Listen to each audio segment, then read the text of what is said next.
ብዙ ጊዜ ጊደሮችን ስንመርጥ የሆልስቲን ፍሪዥያን በደማቸው ውስጥ መኖርን በደንብ ማረጋገጥ አለብን።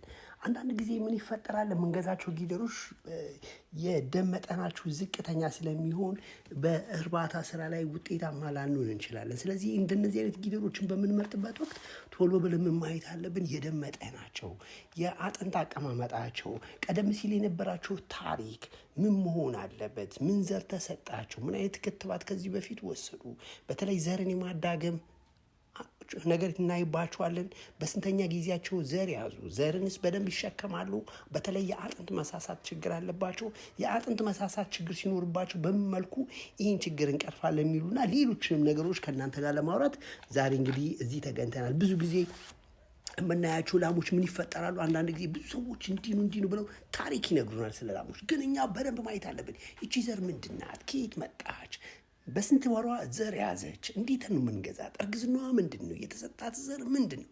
በወተት ላሞች እርባታ ላይ ላሞች በብዛት 90% ሴት እንዲወልዱ መምረጥ አለብን። ይዋት የሽንጧን አቀማመጥ፣ የአጥንቷን አቀማመጥ ላሞችን ከሚያጠቋቸው ከፍተኛ የጤና ችግሮች የአጥንት መሳሳት ነው። ይችኛዋን ደግሞ ጊደር ይዋት ገና ዘር አልያዘችም። ስለዚህ ዘርን ስንመርጥ በደም መጠናቸው ውስጥ የየትኛው ዘር ናት? የሆልስቲን ፍሪዥያን ናት? አይሪሽ ናት? ጀርሲ ናት? ከዛ ደግሞ ዘር ለምን አልያዘችው? ምንድን ነው ምክንያቷ ዘር ያልያዘችው የሚሉትን በደንብ ማየት መቻል አለብን። በተለይ ሮቢነስ ባዮቲን የምንለው በውስጡ ቫይታሚን ቢ7 ያለው ቫይታሚን ኤች የሚባል ቫይታሚን ያለው የምግብ ተጨማሪ እንዲህ ሆኖ የሚሰጥ ነው። ስለዚህ ላሞችን ብዙ ጊዜ የወተት ላሞች የሚሰጡ አንዳንድ ነገሮች አሉ። እንደነዚህ አይነት ሮቢነ ባዮቲን የምንላቸው በጣም ለወተት ላሞች አስፈላጊ ናቸው። እነዚህ ነገሮች ምንድን ነው ጥቅማቸው የሚለውን እስኪ እንያቸው። አንደኛ የወተት ምርትን ይጨምራሉ። ባዮቲን የኃይል ልውውጥን በተለይ ደግሞ ኢነርጂ ሜታቦሊዝም በማሻሻል ለወተት ላሞች እንዲሰጡ ይረዳል።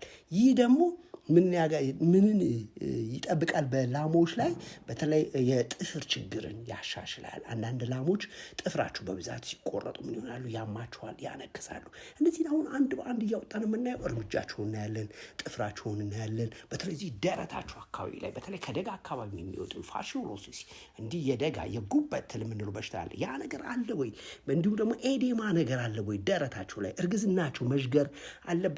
ጡታቸው ላይ አጥንት አቀማመጣቸው እርምጃቸው ጥሩ ነው የሚሉትን በሙሉ አንድ በአንድ ማየት አለብን። ወደ ዋናው ምክንያት ስንሄድ ሮቢን ባዮቲን አብዛኛውን ጊዜ ቅድም እንደነገርኳችሁ ጥፍርን፣ የሸሆናን ጤናን ያሻሽላል። የሰነፈ እግርን ሸሆናን ምን ያደርጋል? ያነቃቃል። መሰንጠቅን ደግሞ መቁሰልንም ማነከስንም ይቀንሳል። ስለዚህ ለላሞች በበቂ ሁኔታ ይሄ ማዕድን በደንብ መስጠት አለብን። በእግር ችግር ምክንያት የወተት ምርት የሚቀንሱትን ባዮቲን ብዙ ጊዜ ይሄን ይከላከልላቸዋል። ስለዚህ ማየት አለብን። ይቺ ላማውን ለምንድነው አፈር የምትልሰው? ብዙ ጊዜ በውስጧ የኮፐር ማዕድን፣ የማግኔዥየም፣ የፎስፈረስ ንጥረ ነገሮች መኑ ላይ የሉም። ስለዚህ ምን ያደርጋሉ? ይሄ እንደ ሲሚንቶ ያሉ ነገሮችን ያገኙ እየመሰላቸው የማዕድን እጥረት ሰውነታቸው ውስጥ ስላለ ወይም ደግሞ የጨው እጥረት በብዛት ሰውነታቸው ውስጥ ስላለ ያ ነገር እንዳይከሰት ምን ያደርጋሉ? አፈርን ይልሳሉ። ያ አፈር ሰውነታቸው ምን ያደርጋቸዋል? ያነቃቃቸዋል። በተለይ ካልሽየም ጄኔቲክ ችግር ያለባቸው ራሳቸውን የሚጎለጉሉ እንስሶች በብዛት ላሞች ይገጥሙናል። ይህ እንዳይከሰት ምን ይጠቅመናል? ይሄ ሮቢን ባዮቲን የምንለው ማዕድን በተለይ በሁለተኛ ደግሞ ምን ያመጣል? የመኖ ፍጆታን ይከላከላል። ላሞች መኖን ተመግበው የበሉትን መኖ በጤናማ ሁኔታ እንዲጠቀሙ ምን ይረዳል? ይህ ማዕድን ይረዳል። የደረቀ መኖን አወሳሰድን ያሻሽላል። በተለይ በተጨማሪ ላሞች ላይ ምን ይከሰታል? ዘር የመያዝ ችግር ካለባቸው ያንን ችግር ይፈታላቸዋል ማለት። ስለዚህ ለላሞቻችን ብዙ ጊዜ በጊደርነት ደረጃ ላይ ያሉ ይህንን ባዮቲንን መስጠት አለብን። ይሄን መቼ እንጠቀማለን ይላል። ለምሳሌ አንዳንድ ጥናቶች ላይ ምን ይላሉ? ባዮቲን ከፍተኛ ወተት ለሚሰጡ ላሞች መጠቀም አለብን። የእግር ሰኮና ችግር ያለባቸው ላሞች ጥፍራቸው ቶሎ እያደጉ የሚያነክሱ ካሉ፣ ላሞች ከወለዱ በኋላ የወተት ምርት አመጋገብን ፍላጎት እንዲጨምሩ ብዙ ወተት እንዲሰጡና በካልሽየም ዲፊሸንሲ እንዳይጠቁ በኪሎግራማቸው በሰውነታቸው መጠን በደንብ ማየት መቻል አለብን። ያንን ስናደርግ ውጤታማ እንሆናለን። እንዲህ እዚህ ላይ ያየነው ምንድነው? እንደነዚህ አይነት ጊደሮችን ለመግዛት መጠን ነው። እነዚህ ጊደሮች እንዴት ነው የምንመርጣቸው? የተለያየ በሽታ የመከላከል አቅም አላቸው። የአጥንት መሳሳት ችግር አለባቸው። ጉልበታቸው አካባቢ ላይ ያበጣለ። እንደዚህ አይነት ነገሮችን በደንብ ማየት አለብን። በተለይ ደግሞ ሳል፣ ቲቢ፣ ኒውሞኒያ፣ የተለያዩ ችግሮች እንዲሁም ደግሞ እርግዝናቸው ላይ ምን መጠንቀቅ አለብን? በተለይ እኛ ሀገር በብዛት ያለው ብሩሴሎሲስ አለ።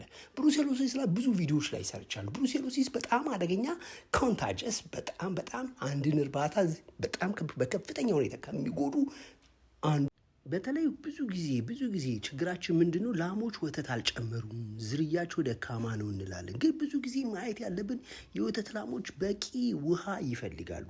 ላሞችን በቂ ውሃ በሰጠናቸው ቁጥር በሰውነታቸው ውስጥ ያለውን የባክቴሪያ ነገር ያጸዳላቸዋል። በተለይ ደግሞ ጸረ ኬሚካል ነገሮች ይመረታሉ። አንዳንድ ጊዜ የሚበሏቸው ምግቦች መርዛማ ሊሆን ይችላል። አንዳንድ ጊዜ ምግቦች ጤናማ ላይሆን ይችላሉ። እንደ ፈንገስ፣ የተለያዩ ንጽህና የጎደላቸው ነገሮችን ሳናቅ ገዝተን በምንሰጥበት ወቅት ምን ይሆናል? ውሃን በበቂ ሁኔታ ከሰጠናቸው ምን ይሆናሉ? የወተት ምርትን መጨመር ብቻ ሳይሆን እነዚህ ኬሚካል ነገሮች ከሰውነታቸው ውስጥ እንዲወገዱ ያደርጋሉ። በምን? በጉበት በኩል። ስለዚህ ትላልቅ ነገሮች ብዙ ጊዜ ኢንኦርጋኒክ ጸረ ምግብ የሆኑ ለሰውነታቸው የማይጠቅሙ ነገሮችን በሙሉ በውሃ ይወገዱላቸዋል። ስለዚህ አንድ የወተት ላም በየቀኑ ምን መውሰድ አለበት? በቂ ውሃ መውሰድ አለበት። በተለይ ቅድም ያልኳችሁ ነገር ያ ቅድም ያወራ ነው ማዕድን ምንድን ነው ብያችኋለሁ። ይሄ ማዕድን በሰውነታችሁ ውስጥ በጣም አስፈላጊ ስለሆነ ላሞችን ሁልጊዜ መስጠት አለብን። ይሄ ማዕድንን መስጠት መቻል አለብን። ለምንድን ነው የሚጠቅመን? ቅድም እንደነገርኳቸው የተለያየ ጥቅም አለው ብላችኋል። ከነዚህ ውስጥ በተለይ ደግሞ ምን ጥቅም አለው? በተለይ በወተት ላሞች ላይ የወተት ምርትን ይጨምራል። በደማቸው ውስጥ ያለው ደግሞ የጉልኮስ መጠን ከፍ እንዲል ያደርጋል። በቀላሉ በወተት ላሞች ከፍ እንዲል ሪቮሚክሲን ቢዩቲን ከፍተኛ መሰጠት ያለበት በቀን ውስጥ ከ2 ኪሎ ግራም ድረስ መሰጠት አለበት። ይህ ንጥረ ነገር በራሱ የሜታቦሊዝም ኢነርጂ እንዲፈጠር በማድረግ የተሻለ ወተት እንዲሰጡ ያደርጋል። ኢንዛይሞችን በማነቃቃት በተጨማሪ ደግሞ በደም ውስጥ ያለውን የግሉኮስ መጠን እንዲፋጠን በጉበት በኩል በማድረግ ግሉኮስ ኢነርጂ ኃይል እንዲያመርት በማድረግ የወተት ምርታቸው ከፍ እንዲል ያደርጋል። ስለዚህ ጊደሮች ስንገዛ ማየት አለብን። እነዚህ ጊደሮች ወደኛ ከመጡ በኋላ ጥሩ የሆነ አመጋገብን በተለይ የፋብሪካ ውጤቶችን በተለይ ደግሞ ኦርጋኒክ የሆኑ ነገሮችን ከእንስሳት ሐኪም ጋር በመነጋገር ምን ብሰጥ ይሻላል? የውሃ አሰጣጤ ምን ይመስላል?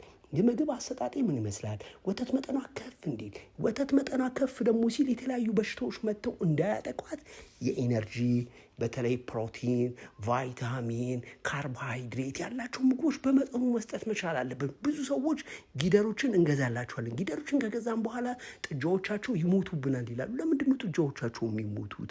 ምንድን ነው ምክንያቱ? ጥጃዎች ላይ የሚደረጉ እንክብካቤዎች ምን መምሰል አለባቸው? እነዚህና ሌሎችም ደግሞ በሚቀጥለው ፕሮግራም ይሰራላቸዋሉ። ዛሬ ግን እነዚህን ጊደሮች መግዛት ለምትፈልጉ ታች ባለ ስልኬ በኩል ጻፉልኝ። ጊደሮችን ስንገዛ የመጀመሪያው በደማቸው ውስጥ ያለው የኤችኤፍ መጠን ምን መምሰል አለበት? የስንት ወር እርጉዝ ናቸው? ተላላፊ በሽታ አለባቸው ወይ? ክትባት መቼ ወሰዱ? የትላትል ማስወገጃ መድኃኒቶችን መቼ ወሰዱ? ከወለዱ በኋላ ደግሞ ሰውነታቸው እንዲጠነክር የወተት ምርታቸው ከፍ እንዲል ጤናማ እንዲሆኑልን ብዙ ወተት እንዲሰጡን በተለይ በካልሽየም ተዛማሽ በሽታዎች እንዲሁም ደግሞ የማህፀን ችግሮች እንዳይኖሩ እንዲሁም ደግሞ ዘር የማደጋገም ችግሮች እንዳይኖሩ ምን አይነት ሕክምና መስጠት አለብን፣ ምን ማድረግ አለብን የሚሉትና ሌሎችንም ነገሮች ለማወቅ ከፈለጋችሁ ታች ባለ ስልኬ በኩል ደውሉ። ለሚቀጥለው 4 ቀን የወተት ላሞች እንክብካቤና ስልጠናን ስለምንሰጥ መታችሁ ሰልጥኑ። ላሞችን ከገዛችሁ በኋላ በላሞች እርባታ ውጤታማ እንድትሆኑ የተወሰኑ ግንዛቤዎችን ወደኛ ማዕከል ላይ ስትመጡ መረጃዎችን ታገኛላችሁ። እነዚህ ላሞች እኛ ጋር ቢኖሩ በቀን ምን ያህል ወተት ይሰጡናል? በወር ምን ያህል ወተት ይሰጡናል? አንድ የወተት ላም በቀን 20 ሊትር የምትታለብ ከሆነ ለሚቀጥለው 11 ወር ስንት ትሰጠናለች? ወደ 20 ሊትር የምትታለብ ከሆነ በወር 600 አለን። በ11 ወር ስንት አለን? 11 ወሩ ውስጥ ቢያንስ አንድ የወተት ላም ከ7000 እስከ 8000 ሊትር ማለብ መቻል አለብን። ይህን ወተት እየሰጠችን ወደ ገንዘብ እንቀይረው። እያንዳንዳቸው ላሞችን ያወጣነውን ገንዘብ በስንት ጊዜ እንመልሳለን? ላሞቻችን በህይወት ዘመናቸው ከኛ ጋር 8 ጊዜ መውለድ አለባቸው ወይስ 10 ጊዜ? ግን ይህን ለማድረግ ምን ማድረግ አለበት? አመጋገብ፣ መኝታ፣ የቤት አያያዝ፣ ሕክምና፣ ጥሩ የአየር ዝውውር፣ ገላቸውን ማጠብ፣ እግራቸውን በደንብ ማየት፣ ሰውነታቸውን ማየት፣ የውስጥ ጥገኛና የውጭ ጥገኛ ሕክምናን መስጠት፣ ገላቸው የሚተኙበት ቦታ ላይ በራሳቸው እበታቸውን በማድረግ ንጹህ ቦታ ላይ እንዲያርፉ ማድረግ። በተለይ አርማታ ቤቶች መሰራት የለባቸውም። አርማታዎች ለጥፍር በሽታ ናቸው። አርማታዎች ለላሞች የቁስለት በሽታ ናቸው። አርማታ ማለት ለጡት በሽታ ጠንቅ ነው። አርማታ ማለት ላሞች ከፍተኛ ጉዳትን ያመጣል። ስለዚህ ሁላችሁም ስትሰሩ ምን መሆን አለበት? አፈር ላይ አድርጉት። አፈር ላይ ወይም ደግሞ እበት ላይ፣ ካልሆነም ደግሞ የራሳቸውን አልጋ በመግዛት ውጤታማ መሆን ይችላል። በተለይ ላሞችን በአለባ ሰዓታቸው ወይም ደግሞ ከአለባ በፊት ገላቸውን በተለይ ሙቀት ሲኖር ገላቸውን ማጠብ 25% 30% የወተት ምርታቸው የተሻለ እንዲሆን ያደርጋል። ወተት ምርትን ብቻ አይደለም የጡት ጤናን ይጠብቅልናል። ስለዚህ ገላቸውን ማጠብ መቻል አለብን። ወተትን ባይሰጡን በእርግዝና ጊዜ እያሉ በሚተኙበት ወቅት የጡት በሽታ እንዳይዛቸው ገላቸውን ከወገባቸው በታች ማጠብ። ያ ሲሆን ምን ነው ሰውነታቸው ይነቃቃል፣ የወተት ምርታቸው ከፍ ይላል፣ የአመጋገብ ስራቸው የተሻለ ይሆናል። ከዛ ምን ይሆናል? በሽታን ይከላከላሉ፣ ጥሩ ወተት ይሰጡናል።